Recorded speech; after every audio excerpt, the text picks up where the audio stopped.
I understand that you say, oh man, I'm hurt and I'm angry and I'm embarrassed. One thing I want to rebuke is that you said, and I wasted my time. Mm-hmm. Nothing was wasted.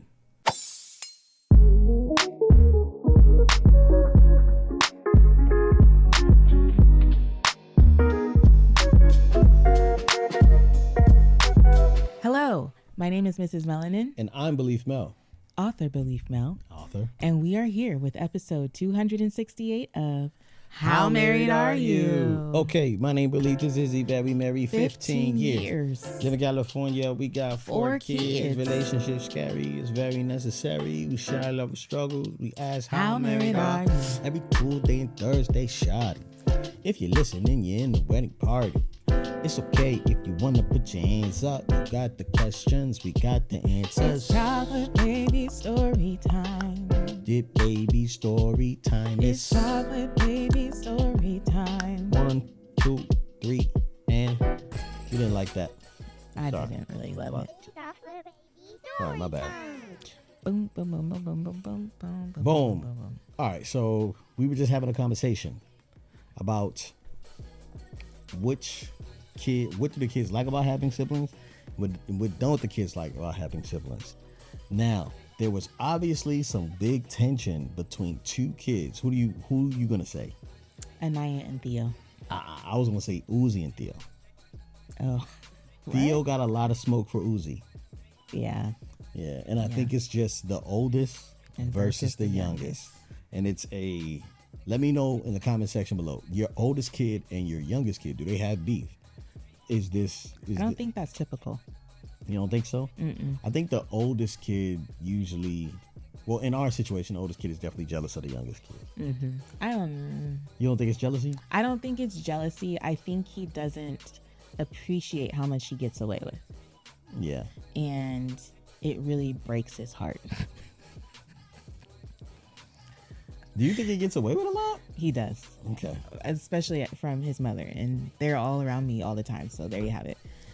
I was actually going to talk about how privileged our children are. Oh, yeah. So we were recently having a conversation and we were talking about, like, what are we going to do for Christmas? Because last year I kind of said, I like the tradition. Last year I was like, I really want to start a tradition where instead of like Christmas gifts, we do something, we have an experience. And so last year for Christmas, we traveled to an all-inclusive resort in Mexico. This was our children's first time at an all-inclusive resort, experiencing anything like that, and even traveling on or around Christmas, or even out of the country, right? That was their first time out of the country. And so when we were having this conversation, some of the things that the children were saying were just really mind-boggling to me. And I was like, you know what? I love that we've created this life for them. And also they need to be humbled. Yeah, they were talking about, Theo was like, I want a resort. And then Ryan was like, I want to go somewhere where like there's snow, but it still feels like home and it's kind of like Christmas. And Anaya just wants all the family to be together, and Uzi's just along for the ride. But yeah, it was interesting. Yeah, I don't really like those conversations. It just reminds me of how privileged they are. It's not something I love. Yeah. All right. Wow, we ended right on time. Go ahead. Babe. Big day. If you are watching this and you're not holding Father Yourself in your hands, shame on you. Father yourself first. Yes. Father yourself first. Yes. Let's get it going. The book is here. Okay. Yay. Father Yourself First is officially out. I'm out. I'm on tour. Atlanta, New York, LA will be around. Make sure you check my Instagram for dates to get your book signed. Anywhere books are sold, you can find this book. Barnes & Nobles, Amazon, Christian bookstore, wherever. Please make sure you go out and cop this book. We appreciate you. We love you. We thank you so much. And if you're not into the physical copy and you like the Audible, you hear this nice melanated voice. Yeah. You get to hear that in your earbuds or on your headphones or just through your speakers while he reads the book to you. Mm-hmm. But you could do both, Audible and buy a book, Yeah. Whatever floats your boat. Recording a audiobook is not easy. I imagine. It is not easy. Yeah. Especially doing it at home because the kids are loud and sometimes there's interruptions, but it is not easy. So I really worked hard on that. So if you are interested in getting the Audible or audiobook, do that. And let me know what you think of the quality of the microphone. Because we used a lot of stuff up in here. Yeah, it took a while.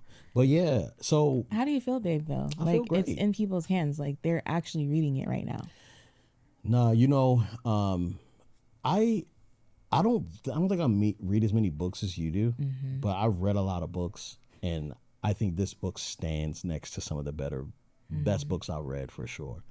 I realized that as an author now, I am very vulnerable. And so a lot of it was kind of tucked in my childhood to protect the people that may feel shame and also allow me to feel that as well. But I don't feel that anymore.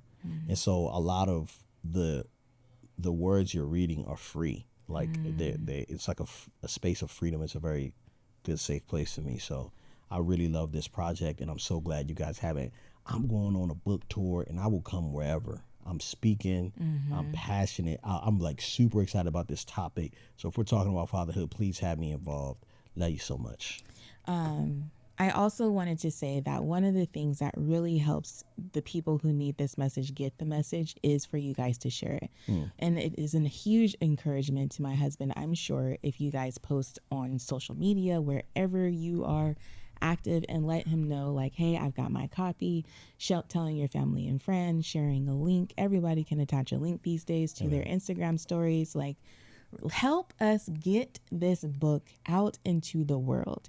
You guys are the ultimate launch party. No, launch. Street team. Yeah. Street team. Yeah. So please don't be shy. If you never posted on social media ever, post this, let it sit for a week, and then take it down. Yeah. But help us get the word out. Buy a copy for your friends.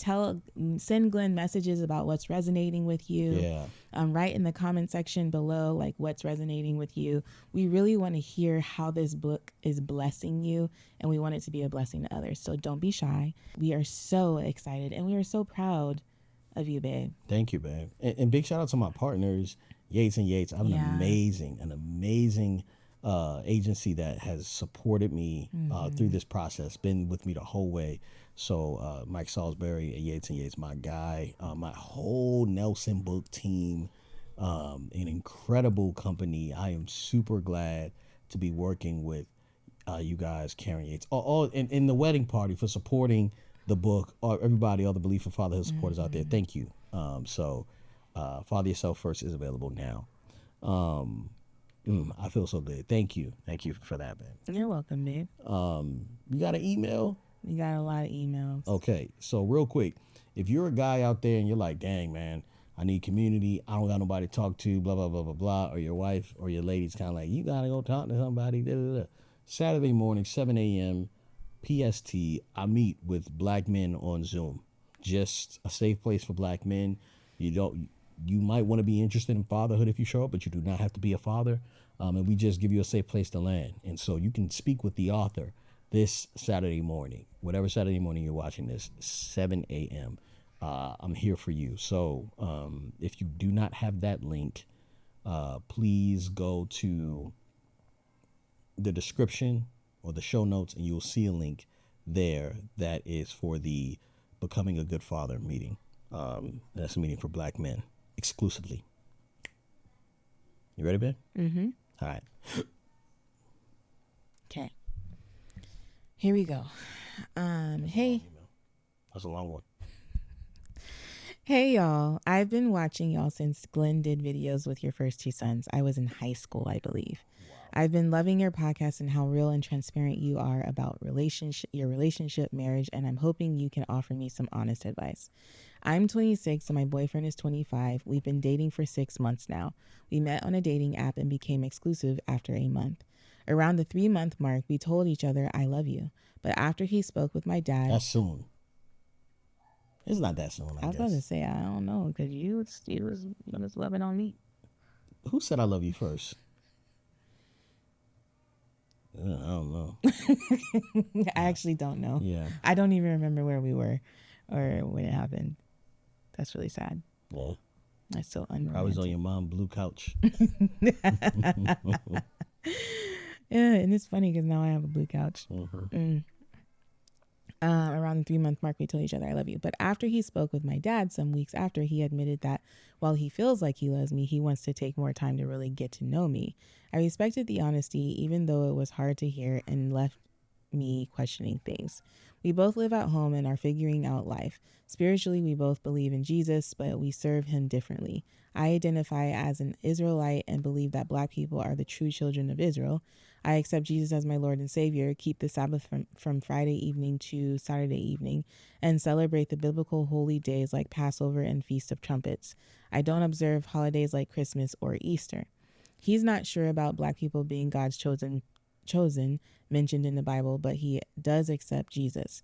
He goes to church on Sundays, celebrates holidays with his family, eats pork, and doesn't see these things as affecting his salvation. I don't necessarily disagree, but my dad does. And after my boyfriend spoke with him, it did affect how he viewed our relationship and where it was going. On top of that, we've had sex literally last week. I know, stupid me. I really wanted to wait, and he knew that, but man, that was tough. He never pressured me, though, and actually told me multiple times that if I ever decided to stop, he wouldn't fight me on it and would wait like we originally planned. I know he struggles with temptation too and was trying to hold out just like me, but in a moment we gave in. I'm super attracted to him and he makes me feel safe, respected, and heard, and I can truly be myself around him, but we are waiting. But it's been some time since the I love you moment and he hasn't said it again. How he treats me makes me believe he does, but it would be nice to hear it too. I don't want to overthink it, but I also can't ignore how it's making me feel. I believe y'all mentioned in your videos that you both waited until marriage and were both virgins, so you might not be able to fully relate to this part of my situation.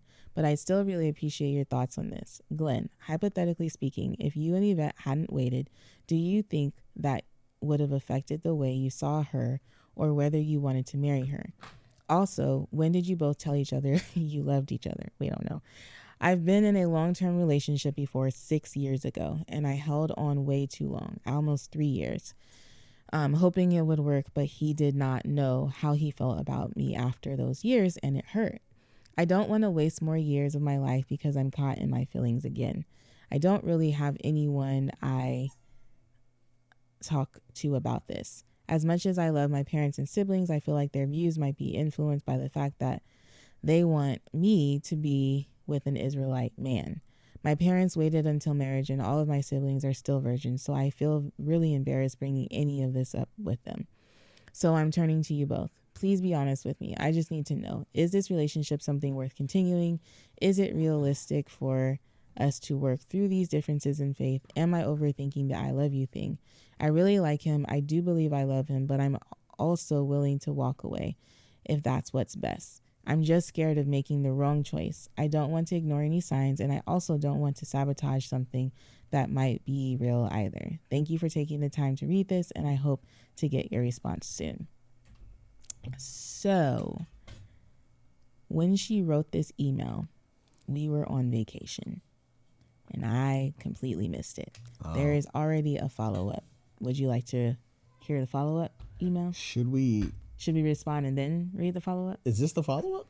The follow-up is down here. This is the original email. Yeah, but it was only 5 days in between the email and the follow-up. There was only 5 days, yes. Okay. So do you want to have the follow-up or no? Or do you want to respond? Maybe we should respond first. Okay, let's respond first. Because it might be a short episode if we just listen to it. Yeah, so...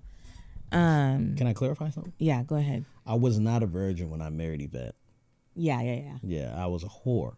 And then later I got married. I got saved. He had been celibate for. Oh, okay, you're going into saved with the Lord, and yeah, I started to believe the truth about Jesus, that he was real, and that he lived and died for my sins, so that I can have a relationship with the Father. And I didn't want to be ruled by my flesh, and so I chose that I would be celibate or abstinent until I got married. And I had one slip up in between that time. But this is news to me. It's not news to you. You just forget everything. This is not news to you. Was it 5 years before? Somewhere around there. Oh, you ho. You had a slip up? Uh-huh. With who? Well, I don't ask you about homeboy I don't and have your titties. no... What? All right, can I go? I'm talking to the audience. You're interrupting. I'm trying to encourage this young lady. All right, so you had it wrong. See, Yvette's been finding out stuff about me lately, and she has been like, I don't want to know the answer. But she's been asking the question. I'm like, you should have just asked, shouldn't have asked it. Anyway. Oh, my gosh. So, yeah, there was, I was not a virgin. I don't know if I've said that. That's a lie. I never. No. You did. I think everyone knows this. This is a huge part of our story. She may have just missed those episodes. Yeah. So Yvette was a virgin, and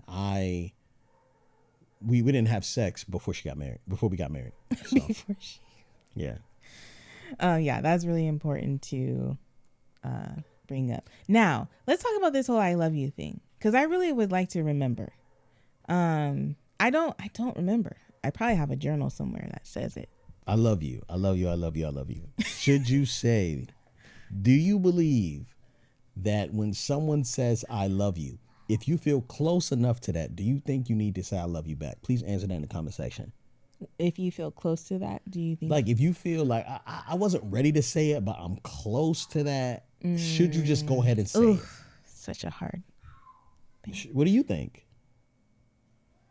I don't have any thoughts. We all just watched Aisha and Steph. Well, we all watched Aisha's interview. Yeah. And she was telling the story of when she said I love you to Steph. And I'm just realizing in this moment that I don't have that story. Like I don't remember when excuse me. I don't remember when I said it. Or who said it first. Yeah, I don't remember either. It wasn't like an awkward moment, though. It wasn't like a moment to like for us to, But I still have the journal that we used to write to back and forth with each other. Mm-hmm. So I wonder if it's in there somewhere. Because at least we can estimate that by this point, we were saying, I love you to each other. Yeah. So what do you think? Do you think that she's tripping over the I love you thing? Over him not saying it again? Yeah. I can, as a woman, I can understand that disappointment. I don't know. That's I mean, why does he need to say it? If I say I love you, what does that have to do with you? If you tell me you love me and your actions show that you love me, I don't think I need to hear it. I don't know if I'm even keeping tabs right now on if you've told me you love me. Have you told me you love me today? No. Tell me you love me. I love you. I'm just kidding. It's so. I hate me too. I feel like I also don't feel like I'm doing a hokey pokey. Doing the hokey pokey, yeah, you turn yourself right, put your around. right foot in. You know what I'm saying? I don't like that. All right. Let's get serious. I don't think that's me. I'm trying to think. I think that if you told me you love me and your actions don't show me you love me, if your actions align with that, if your actions line up with you loving me, then I'm probably going to feel secure in that. So, no, if you told me you love me and I didn't say it back. Oh, he said it back. He didn't say it back. Yes, he did. He said it and then he stopped saying it. What? Yeah. I'll be listening, man. I gotta work on She that. said, I love you. No, here. Around the 3-month mark, we told each other, I love you. But after he spoke with my dad, some weeks after, he admitted that while he feels like he loves me, he wants to take more time to really get to know me. Yeah, that's respectable. Yeah. But he did say, I love you. He said it too soon. He said it too soon. And then she gave him the cheeks. right? Ooh. And then she thought he was gonna say it, and she's like, "This dude still ain't said after he got the cheeks." It's crazy. Now that's probably not what's happening. Why you have to say it like that too? I like that. I like that phrase. It's like it sounds stupid, but sometimes I want to sound stupid. Okay. What do you want me to say? They fornicated. After you I want fornicated, you to be yourself. You be yourself. I would love to be myself. Yeah. Okay. I'm here for all of that. I really am. And you know I am. I be here for you being yourself. No, you don't. After the cheeks was clapped, he didn't say it, and now you feel what's going on with the feelings and the emotions. I'm a little weird about that, right? So I don't think it's a big deal. I don't think this is a big deal. This sounds very like whimsical, right? Like, why would you want him to say something that he doesn't know if he's sure in? You know? Yeah, and also, guys, don't ask him to lie to you. Go ahead. For sure. And also, and I know I've seen some of the comments of people who are like, my husband is this and I am that, and we have been married 55 years.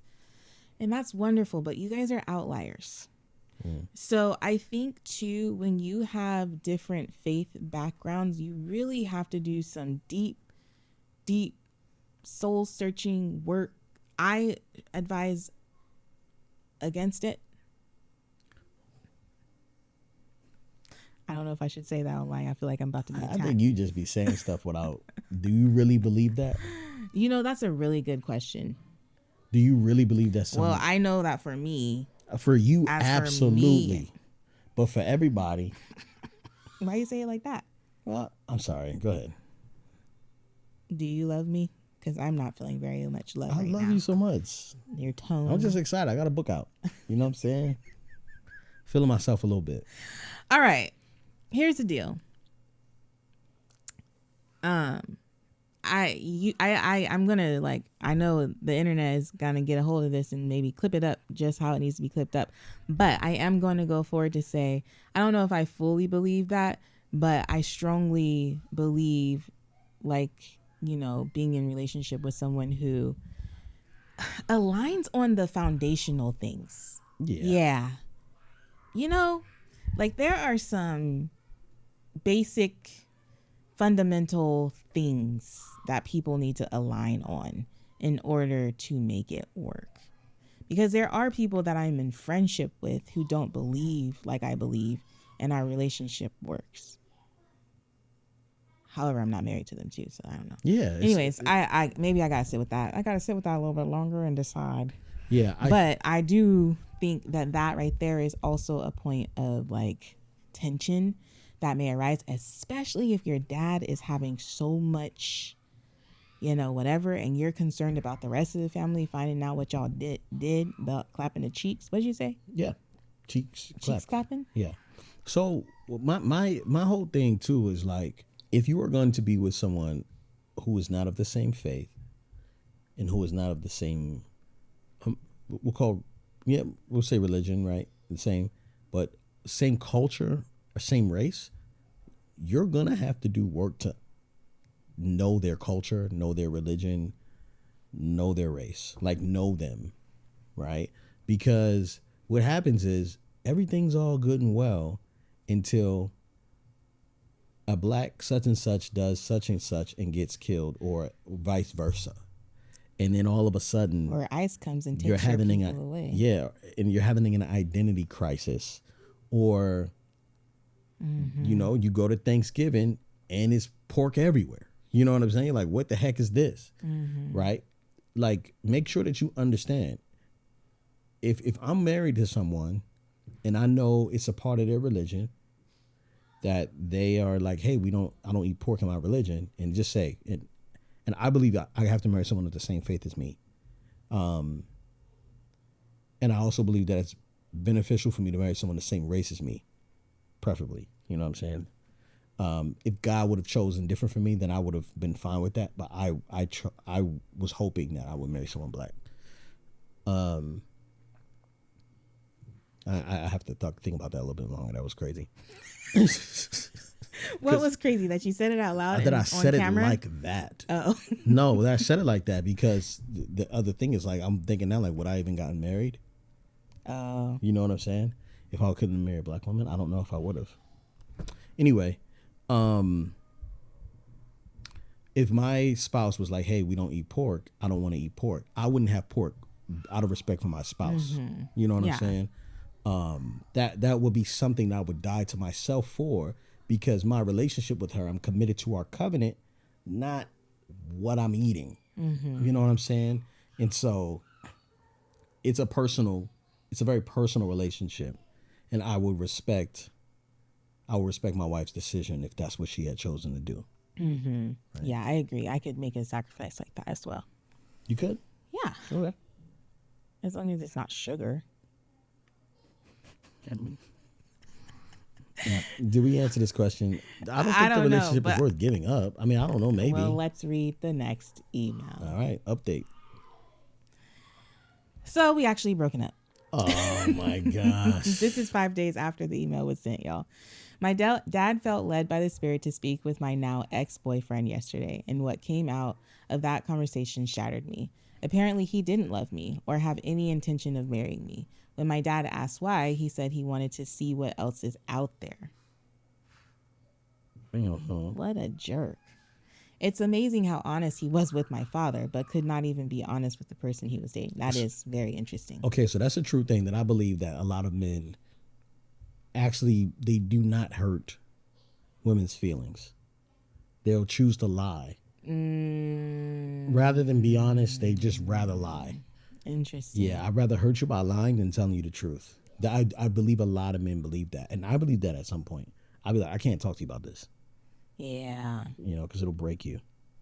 This hurts like crazy. I gave part of myself to someone who smiled in my face, made me laugh, acted goofy and charming, and even made fake plans for our future, all while having no intention of following through. He didn't hesitate to sleep with me, but had no issue wasting my time and energy. I'm hurt. I'm angry. Seemed like he did hesitate. And I'm embarrassed.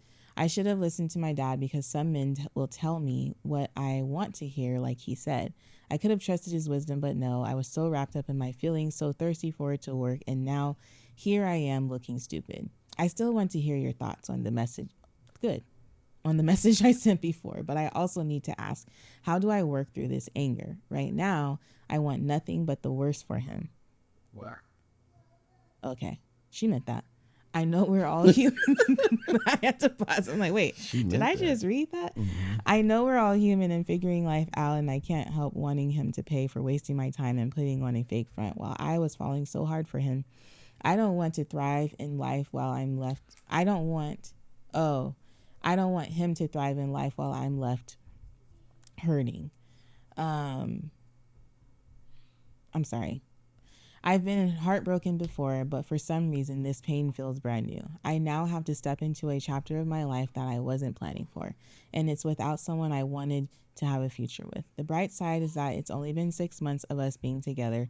With time, I know I will move on, but right this second, I wish this was all a dream.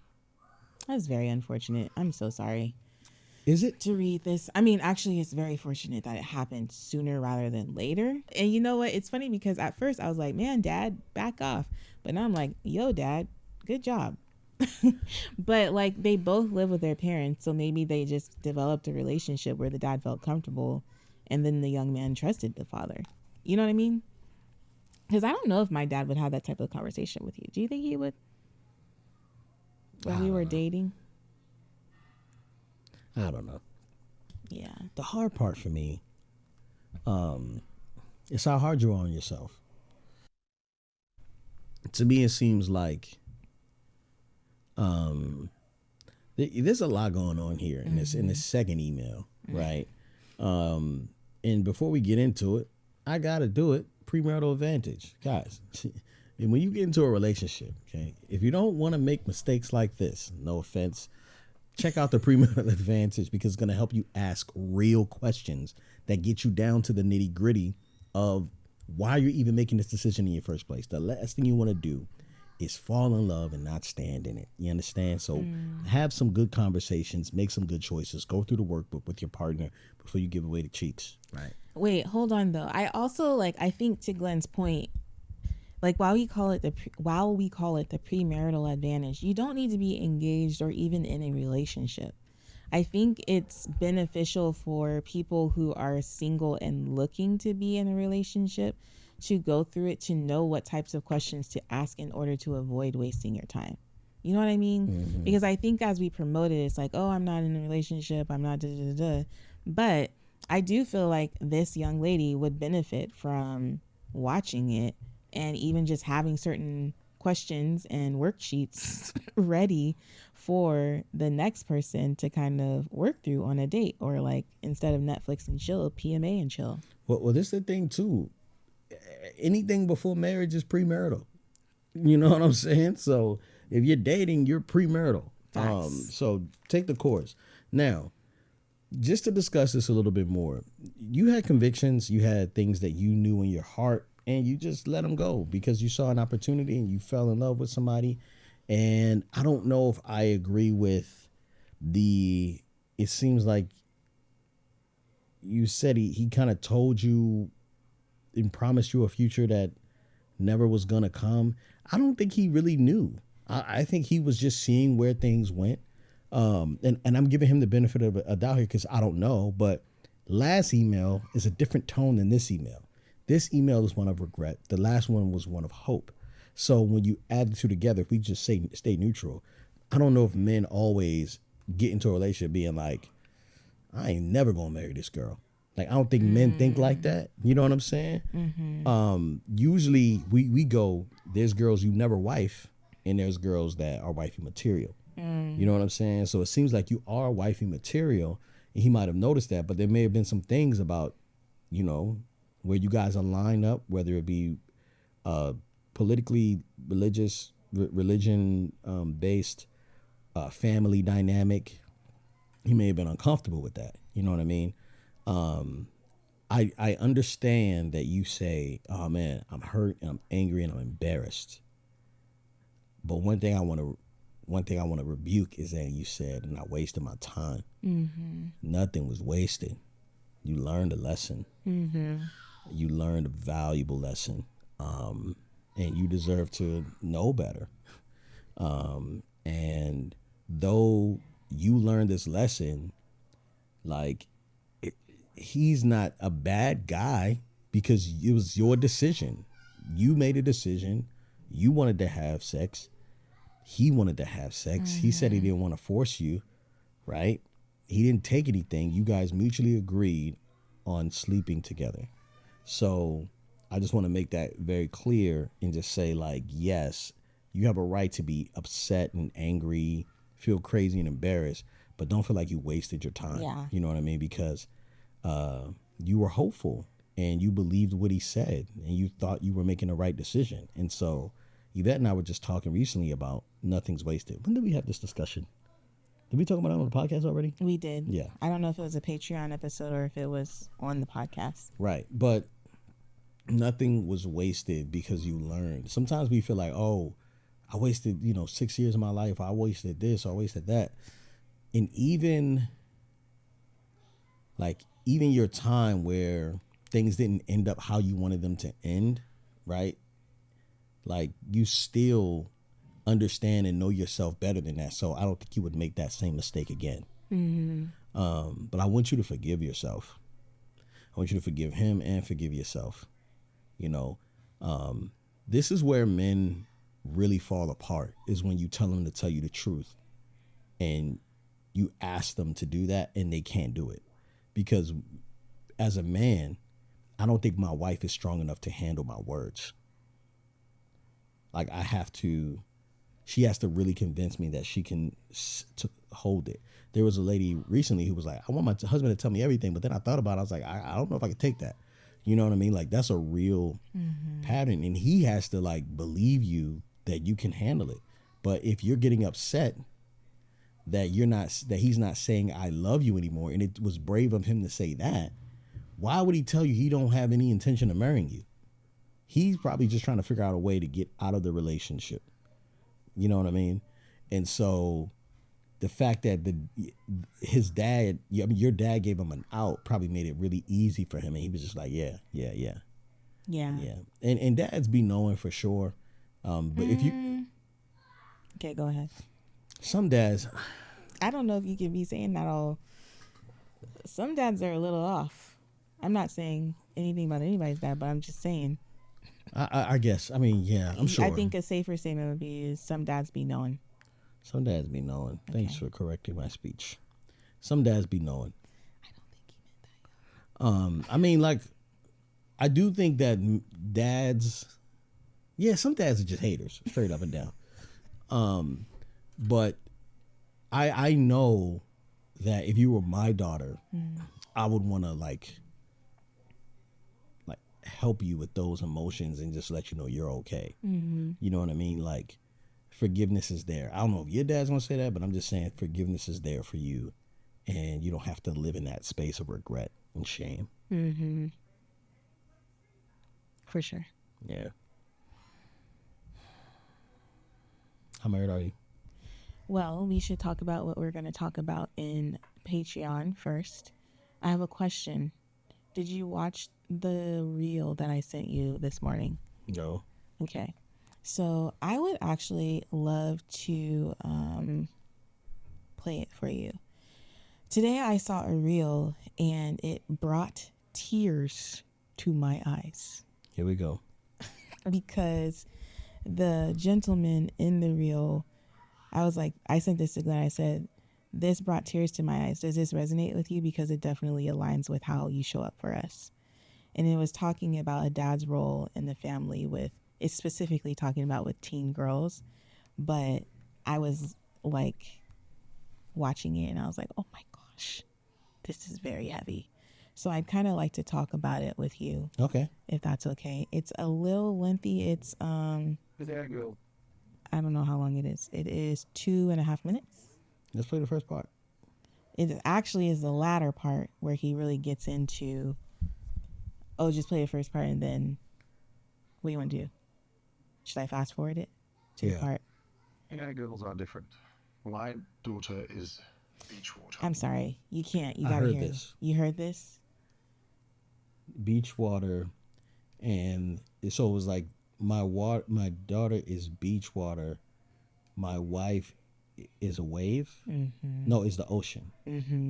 And I am the wall they crash on. Yeah, we're fucked. Well, if you want to hear more about this, meet us over in Patreon, where we will talk about just how effed up we are. Yeah. Did you resonate with it? How did it sit with you? I couldn't listen to all of it because it made me heavy. It made me sad. Because I've already been. Do you want to talk about that then? Yeah, we should talk. We could talk about it. But I'm gonna be real and honest with you and let you know how sad it makes me. Okay, I would love that. All right. How married are you, babe? I'm so married. You got us going on a camping trip soon, and you were like, do we need a tent? We need a tent. I'm like, we got a tent. You're like, we got a tent. And I actually used that tent before. We slept with the kids. I slept outside with the boys in the backyard. And Yvette has are you good? I am. The burpsies. Sorry. You snorted. Yeah, so Yvette had me set up the tent just so she can walk in it and say that it was big enough or not. It feels really small. It feels like it's gonna be, you're not gonna really have a good shower going on, and it's gonna be a lot of body odor and things. I'm probably gonna bring something for me to sniff. Yeah, we're gonna need something. Cause I know those boys, they be funky. Yeah. Yeah, but thank you so much for doing that so that I could know. Yeah. Just for you to see it. Just so I could have just. Oh, what happened? I could have just told you, hey, we have a tent and it's fine. Nah. And you know I had need to have see it. No, listen, guys. The last time we went on a camping trip without an RV. Not my fault. The last time that happened, We had an awful experience. We thought we had blow up mattresses. We had a pool.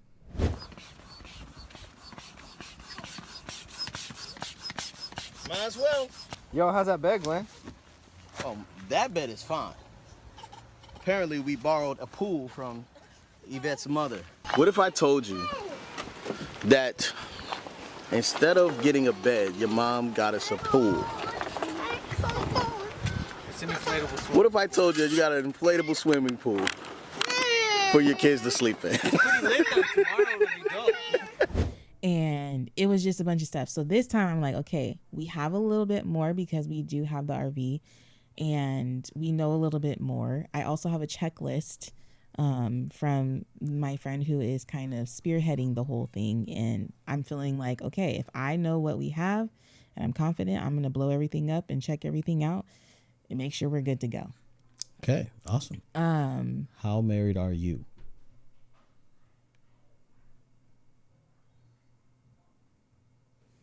I think I have some stuff. This morning, breakfast. Maybe 2 breakfasts. I did. Where is my list of just how married I am? Some people keep a record of wrongs. My wife keep a record of rights. Oh, there was one day it was a night for scheduled sex, and we had gone to a hockey game and we were hanging with the kids. We had family night and I followed through. And I feel like, It's crazy. I feel like this is really sad to say, but I think that you weren't feeling it. That you were kind of like, no, like you were kind of like, we can, We don't have to. Yeah. And I was like, no. I always defer to you most of the time, except that last time we were trying to have sex during the day. And so that's just how married I am. What? We're having what? That's what I'm saying. That's what I'm saying. We had it. We got it that night. And that's just how married we are.